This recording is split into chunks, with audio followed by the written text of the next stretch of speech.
Hello, everyone.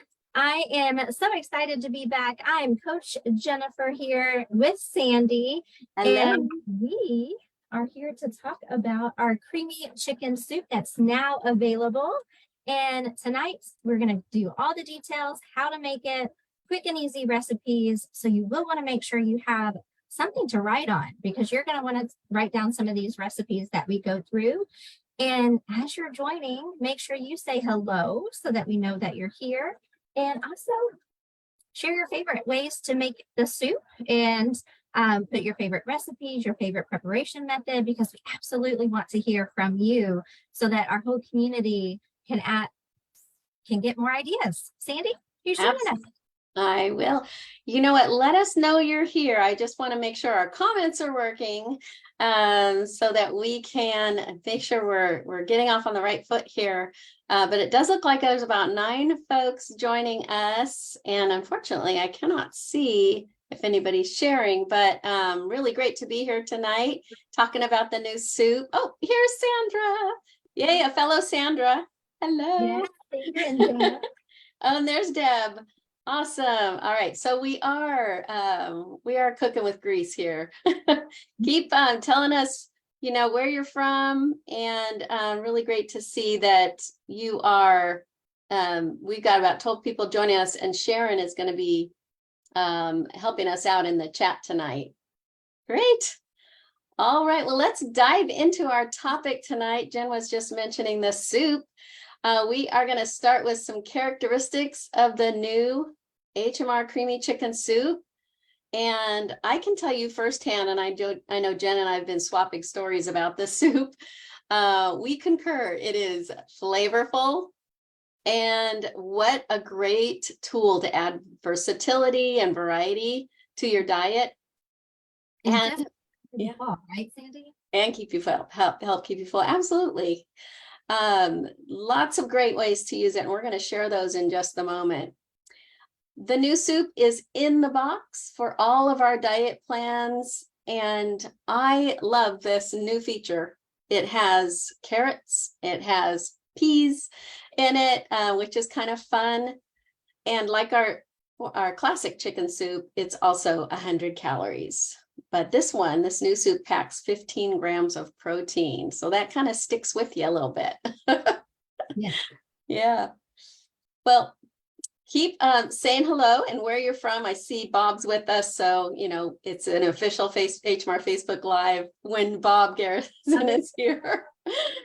All right. Well, let's talk about some things to know about the new soup before we start sharing how to make it and some of our favorite recipes. All righty. So I think, Jen, you might help me out with a little show and tell here, but the soup comes in a box of 7 individual packets. Thank you, Vanna White. There you go. Show the packets. They're a little bigger than our former soup, a little wider. But individual packets, 7 to a box. And what's nice is you can purchase a smaller amount to sample in that 7-pack rather than the classic soup, which had 18. And, sample it, add it to your meals throughout the week and see how you like it. I will say a big difference with our new soup versus our former soup is that the new soup does not replace a shake, so it's not considered on equal ground with the shakes. So they don't really, count towards meeting your diet minimums, but they can be used as a more is better tool. And you're going to see how in a minute as we talk a little bit more about how you can use them. So just a little background on why that is. The classic HMR 500 soup was originally formulated for a very specific medically supervised diet plan that HMR just doesn't offer anymore. And so the new chicken soup, the new creamy chicken soup, is designed, like I said, as a more is better option for those just craving, like myself, a savory option to have that's in the box, something you can go to when, you get the craving for something salty. And what's great is the variety that you can use by adding it to your entrees or your veggies, as you're going to see in a minute. Yeah. Yeah. And so I know getting into the details of the specifics about the soup is very important. But that's not the fun. That's not the fun stuff. That's So not the fun stuff. No. we want to talk about recipes and how to make them and Yep. what we've done with them. And so lots of folks joining us. So continue to say hello as you're joining. I did see someone from Louisville, Kentucky. Oh, right in your neighborhood, Jen. So absolutely want you all to continue to say hello and don't forget to share your own recipes. Yep. So first things first, it is a creamy soup. And so we're going to go through how to make it as a soup. And so the directions are on the packet for how to make a soup. It's the very first one. And so you are going to have 6 ounces of boiling water. And so I went ahead and did the boiling water ahead of time. So I'm going to show you here. So I'm just going to add the boiling water in first. So it's still steaming. I love a good show and tell. That's fun. And you will want to take the packet, pour it in. And I have to say, it smells delicious when you kind of are making it. So you'll pour it in there. And then I just use a whisk. And you want to, whisk it until it's thoroughly blended in. And even after it's been blended in for a little bit, just keep going so that you don't have the clumps or anything in there. And keep whisking. Yeah. And then now that you're finished, you have the soup. Can you all see that? Yeah. Does your measuring, is that a measure? Do you have a measurement on there? Can you see how much it made? So it actually, let me take a look. It's 8 ounces. So 8 ounces. So you start with 6 ounces of water and then you get 2 ounces with the volume of the soup. And of course, for the sake of time, which we're going to keep going on, but it is recommended because you do have the hydrated vegetables in there to let it sit for 3 minutes, especially if you're having it as a soup so that the vegetables will replump or rehydrate themselves. I guess that's the correct terminology for that. But super quick and easy. But just make sure you start with the boiling water. And again, I'll try to show you even, I can't get it in there. Yeah. So it looks delicious. And as if you're making it just as a soup, you could of course add some of your favorite spices in there. So I honestly love putting hot sauce, but I didn't bring any down. But several different spices that you can use. If you have not visited Flavor God website, they have so many different spices. Like this is the pizza one. So you could have a pizza kind of flavor as a soup. There's also a fiesta that's from Flavor Guide. I kind of went a little happy with the spices, but this is a fiesta sweet and tangy seasoning. Yeah. So very delicious. And then Trader Joe's always has an abundance of different spices. So this is a chili lime that could make an absolute delicious kind of addition to your soup. Great. And so make sure if this time of year, especially if you're in Kentucky, kind of in the Midwest, it's getting cooler. So the soup is, just a great way to feel warm in the season. And please share your recipes, which we're going to get into more of the recipes here in just a moment, but this is more of how to prepare it. So we have seen it as a soup.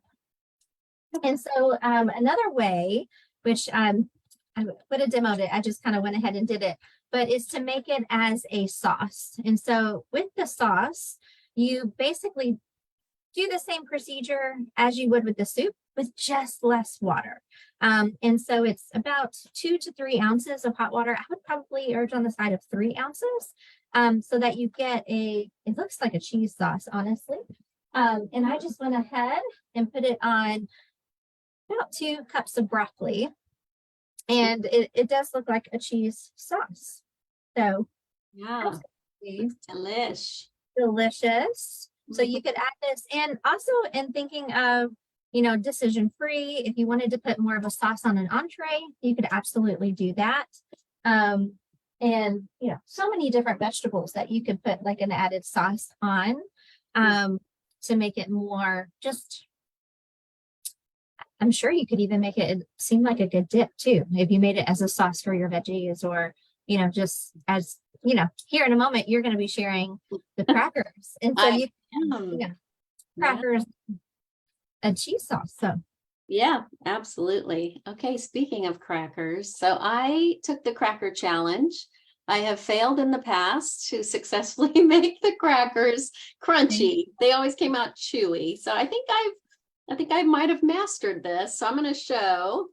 Hopefully they don't fall off my plate. But here is one plate of, it's a little plate of crackers. And they're crunchy. Look, can you see them? Breaking them. They are good. And I made some last night. They came out really crunchy. And I made a baked potato and I thought, oh, these crackers would be good as something crunchy over, almost like bacon bits over a baked potato. So I crumbled a few of them on my potato, and that was fun. That was a lot of fun. Today I added a little bacon seasoning. I should have brought it up here with me to my office to show you, but that was something I added today, and it really added a little bit of a kick. But I think Sharon was going to put the recipe for our crackers in the chat there. If not, we'll add it at the end. But I made mine in the microwave, by the way, a little over 3 minutes, checking it every 30 seconds. Okay. And so you use the same kind of method that it says to use about 3 tablespoons of water and then just 3 minutes in the microwave on high. I use 2 tablespoons of water. You can do 3. Got it into a ball and rolled it between 2 pieces of saran wrap that were sprayed with nonstick spray, and then turned it onto a microwavable plate and microwaved it a little over 3 minutes every 30 seconds, checking out. Real thin. I rolled it out thin. Yeah. That's right after. Yeah. So there was one question I wanted to address from Deb. She asked, how does it taste? Oh, yeah. And how is it different? What would you say to that, Jen? What would you say about the taste comparison? Well, so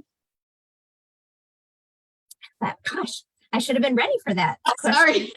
No, so I think it wasn't necessarily, gosh, it's delicious, but in its own way. So it's hard to kind of compare them.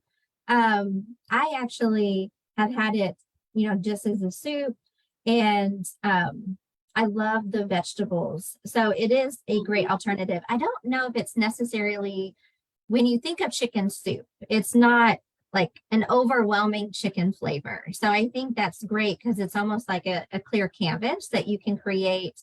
If you wanted to have more of a different flavor, you could use the different spices. Right. So but it's good on its own. But I think too, like if I don't like chicken soup, you may be thinking you don't want to sample it. But I think it can be made. I mean, I think it's creamier, I think, than our other soup. Our other soup, which I loved also. I think it was a little bit more kind of like a clear brothy soup. Our form soup, yeah. Mm-hmm. So what would you say? I would definitely say this version is richer. Like you're definitely feeling like you're getting some more substance, if you will. I don't know if that's one way to put it. There just feels like there's more going on there. happening. In my vegetables, and the peas and the carrots are plumping. Yeah. So they are rehydrating. So that's really nice too, especially if you're on decision free, just to have something of a different texture for that. Which is another reason crackers are fun. Absolutely. Yeah. Right. And so as we're thinking of different, Cindy, you were going to talk about how it fits into your just checking through the the comments there just to see if there was anything else. Joyce mentioned the old soup kind of tastes a little chalky to her. It'll be interesting to see your take on this, Joyce. I'm not experiencing a chalkiness with this new soup. Yeah, either. Yeah. All right. Well, great demo there, Jen. Thank you for sharing how to make the soup, the sauce. If you missed it, if you just joined us, you can always watch it back. We talked about the crackers. One of the big questions that we've been getting is, how does the new soup fit into my daily eating plan? It's not a shake and it's not an entree. So how do we count it? Well, for one thing, I did want to mention, no matter how you prepare it, when you log it in your HMR app, for now, you're just going to put it with the bars. Okay, it'll just say bars and you'll just tick. I know it's not a bar, but that's where you're going to add it, because bars are also a more is better item. So you can track your bars and soup together in that category in the app. And very shortly, that field will change from bars to bars and soup. So that'll make more sense here in the next week or two. Yeah. So I want to just share some different ways to enjoy the soup that haven't been mentioned yet.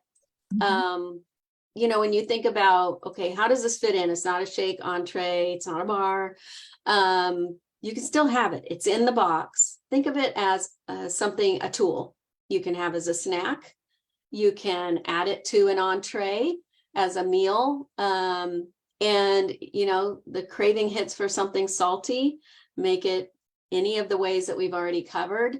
And it can be something that can save you from going out of the box for sure. Yeah. To a lot of the entrees. So, you know, if you need more volume and don't necessarily want to add vegetables to it, then you, especially, gosh, I'm such a fall gal. I love all the things that you can fall in soups and stews.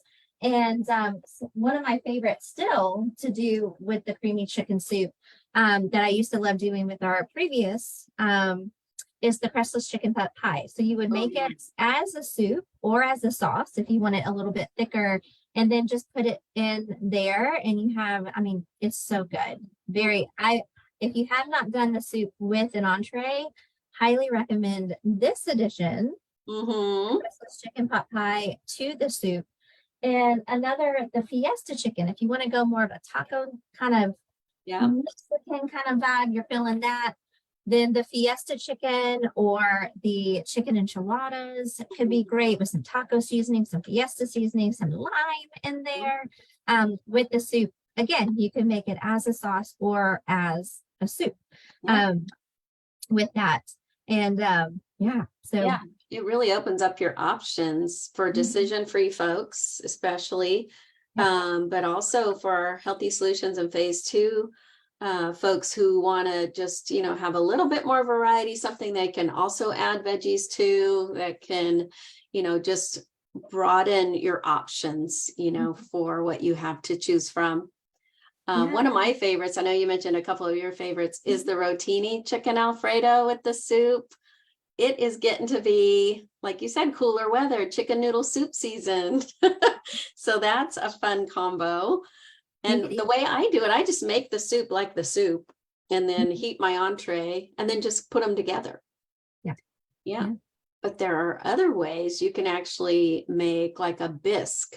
So taking the soup, make the soup, heat the entree, put it in a blender and blend it up. And it's really good with the chicken enchiladas and the soup, make like a taco bisque and, you know, just experiment, see what you like. Yeah. These would be a great kind of tomato bisque that you could make. And I know, don't vote before you try it, because I know some of us may be thinking putting that in the blender and making it is soup season. And so, of course, having a creamy bisque, I mean, goodness gracious, I hope your mouths are salivating.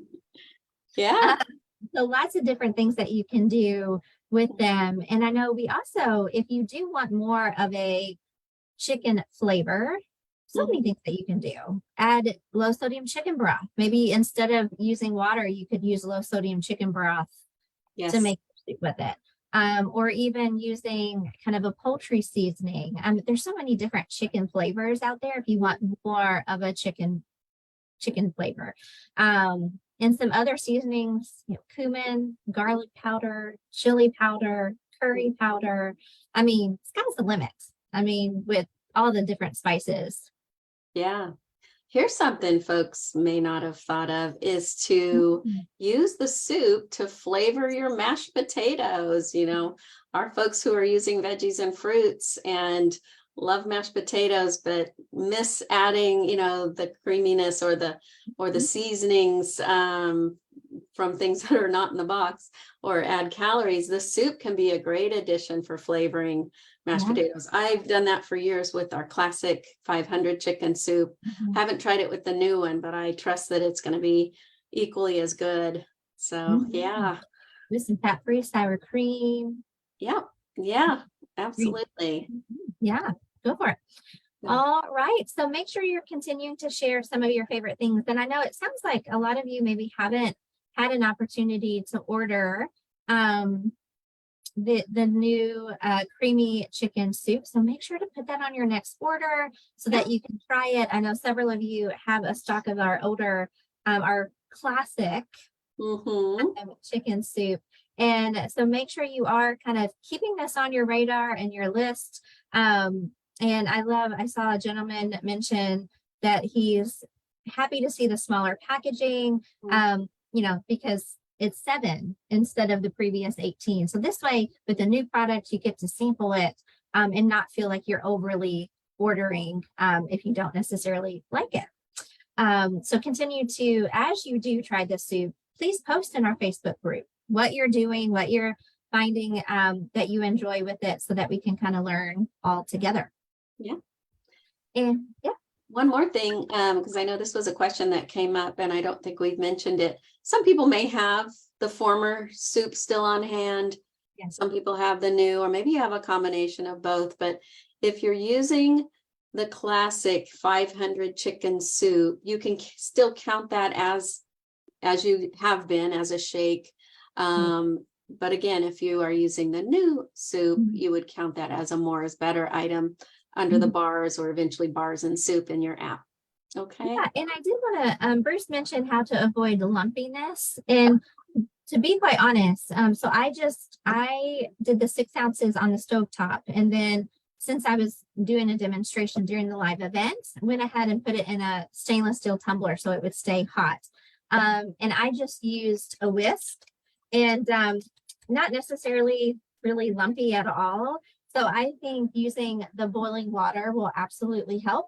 If you feel that it's not creamy enough for you, you can always put it in a blender. Just make sure you vent the lid and get it even kind of more blended up, if that's what you want to do. But again, we're going to need, all your tips and tricks in the Facebook events. We hope you enjoyed this live event. Thank you for being here on this Thursday. And I hope you're all excited to try it. And be sure, like I've mentioned, to share everything that you do, enjoy your recipes, kind of your spices, your preparation methods that you're doing.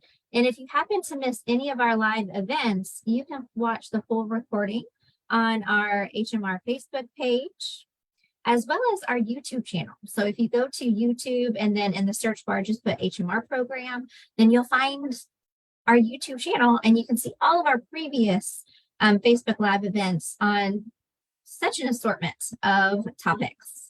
So again, thank you so much for being here. And Sadie? Yeah, anything? This was fun. No, I'm going to go eat my crackers. I know I'm going to go put an entree in this and have dinner. So you'll have a fun rest of your Thursday evening, and I'm sure we'll talk to you soon. Bye, everybody. Bye, everyone.